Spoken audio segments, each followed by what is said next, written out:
Ռուսական ֆիլմում տեսարան կա, որ նահանգապետարանի ինչ-որ պաշտոնյա ու տեղակալը գիշերային ժամերի հագնում են վադալասկաներ, դիմակներ են դնում ու սկսում են տներ թալանել, նախապես աշխատանքի բերումով կարողանալով հեշտ դիմանալ, թե որ տներում տարիներ շարունակ մարդ չի ապրում։ Մոտ մի տարի անընդհատ այդ գործն են անում, հաջորդ օրը փողկապով գնում են աշխատանքի, գիշերը թալանում են, առավոտ գնում են աշխատանքի։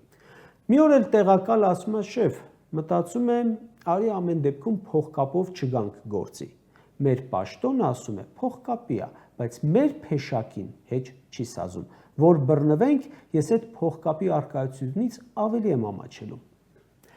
Այսօր Երևանի քաղաքապետարանում տեսնելով Մասիվի փողկապավոր թաղապետին հիշեցի այդ ֆիլմը։ Պաշտոնը փողկապի է, իսկ փեշակը։ Այսօր ավականու նիստում, քաղաքապետարանի նիստում Ավինյանը դիմեց նրան պարոնով։ Նա էլ ասաց, թե ներողություն է խնդրում տհաճ տեսանի համար։ Իհարկե չի զղջացել։ Ծեծից հետո էլ էր ասում, որ պետք կլինի կանի, ու ամբողջ թիմը աջակցում էր։ Աջակցում էր նաև ՔՊ-ն, քանի որ հակառակը չտեսանք։ Արամ Սարգսյանը, որ իրեն հռչակել է արևմտամետ, արևմտյան եվրոպական բարքերը կրող քաղաքական ուժ, ինչ կապ ունեք դուք եվրոպական արժեքների հետ։